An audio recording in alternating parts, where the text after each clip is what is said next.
साल 2026 ये साल भारत में बहुत कुछ बदलने वाला है। मैं सिर्फ छोटे-मोटे बदलावों की बात नहीं कर रहा हूं, बल्कि एक पूरी की पूरी नई रूल बुक लिखी जा रही है, जो हमारे पैसे, खेती और यहां तक कि हमारी डिजिटल लाइफ सब पर असर डालेगी। तो चलिए देखते हैं कि आखिर होने क्या वाला है।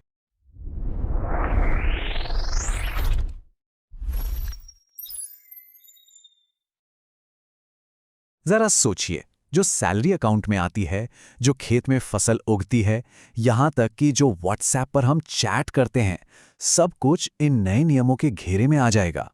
ये इतने बड़े बदलाव हैं कि इन्हें नजरअंदाज करना मुमकिन ही नहीं है। तो इसे समझने के लिए हमने इस पूरी कहानी को 4 हिस्सों में बांटा है। पहले बात करेंगे सैलरी और जेब की, फिर देखेंगे कि खेती कैसे डिजिटल हो रही है, उसके बाद बैंकिंग और हमारी डिजिटल आईडी पर नजर डालेंगे, और आखिर में सोशल मीडिया और ऑनलाइन दुनिया के नए रूल्स को समझेंगे। तो चलिए सबसे पहले बात करते हैं पैसों की, यानी सरकारी कर्मचारियों की जेब पर क्या असर पड़ने वाला है। और ये कोई छोटा मोटा ग्रुप नहीं है। हम बात कर रहे हैं करीब 50 लाख सरकारी कर्मचारियों और 65 लाख पेंशनर्स की। मतलब 1 करोड़ से भी ज्यादा लोगों की जिंदगी पर 8वें वेतन आयोग का सीधा असर पड़ेगा। तो सवाल ये है कि बदलाव आखिर कितना बड़ा है। देखिए, 7वें वेतन आयोग में मिनिमम सैलरी थी 18,000 रुपए, और अब 8वें वेतन आयोग के बाद ये बढ़कर 41,000 रुपए तक पहुंच सकती है। मतलब सीधे सीधे डबल से भी ज्यादा का जंप। ये वाकई एक बहुत बड़ा उछाल है। तो कुल मिलाकर हाथ में कितना पैसा बढ़ेगा? अंदाजा है कि एक नए फिटमेंट फैक्टर, जो कि सैलरी कैलकुलेट करने का एक फॉर्मूला है, और महंगाई भत्ते के सैलरी में जुड़ने से टेक होम सैलरी में 25 से 30% तक का इजाफा हो सकता है।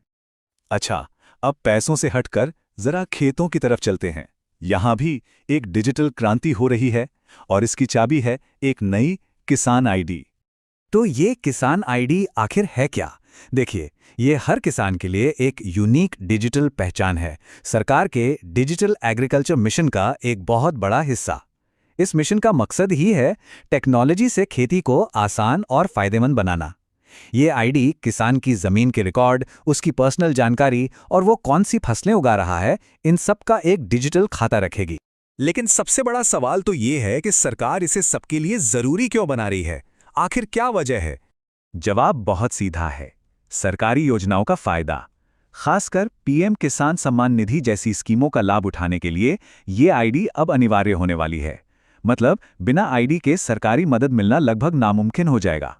और ये मदद छोटी मोटी नहीं है। पीएम किसान योजना में हर साल किसानों को 6,000 रुपए सीधे उनके खाते में मिलते हैं।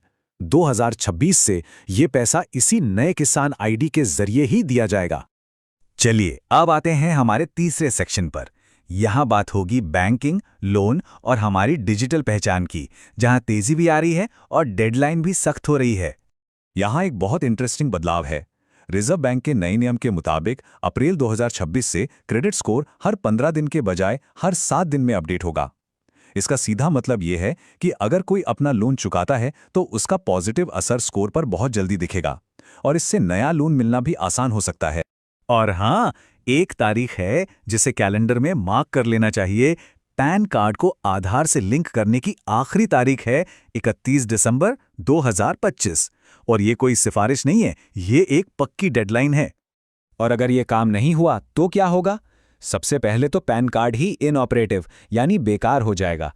फिर बैंकिंग ट्रांजैक्शन में दिक्कतें आएंगी, टैक्स रिफंड अटक जाएगा, और अगर बाद में लिंक करवाया तो 1,000 रुपए की पेनल्टी अलग से देनी होगी। तो इसे हल्के में नहीं लिया जा सकता। और अब चलते हैं हमारे आखिरी हिस्से की ओर। यहां हम देखेंगे कि हमारी ऑनलाइन जिंदगी, खासकर सोशल मीडिया और मैसेजिंग ऐप्स के लिए क्या नए नियम आ रहे हैं। व्हाट्सएप और टेलीग्राम जैसे ऐप्स की सिक्योरिटी को लेकर सरकार अब काफी सख्त हो गई है।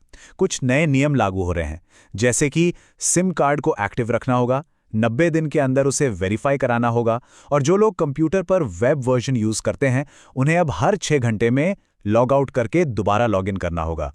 ये सब कुछ ऑनलाइन फ्रॉड से बचाने की एक कोशिश है। सिर्फ इतना ही नहीं, सोशल मीडिया पर बच्चों की सेफ्टी को लेकर भी सरकार नए नियम लाने पर विचार कर रही है। इसमें 16 साल से कम उम्र के यूजर्स के लिए कड़े नियम हो सकते हैं, उम्र कंफर्म करने के लिए एज वेरिफिकेशन सिस्टम आ सकता है, और हो सकता है कि 18 साल से कम उम्र वालों को अकाउंट बनाने के लिए अपने पेरेंट्स की परमिशन लेनी पड़े। तो जब हम इन सभी अलग अलग नियमों को एक साथ जोड़कर देखते हैं तो एक बड़ी तस्वीर सामने आती है। ये सारे बदलाव सरकार के एक बड़े लक्ष्य का हिस्सा है, डिजिटाइजेशन, पारदर्शिता और लोगों तक बेहतर सर्विस पहुंचाना। तो आखिर में एक बड़ा सवाल बचता है, जैसे जैसे भारत की ये रूल बुक डिजिटल होती जा रही है, ये नागरिक और सरकार के रिश्ते को कैसे बदलेगी? क्या इससे चीज़ें आसान होंगी या और भी कॉम्प्लेक्स हो जाएंगी? ये एक ऐसा सवाल है जिसका जवाब आने वाला वक्त ही देगा।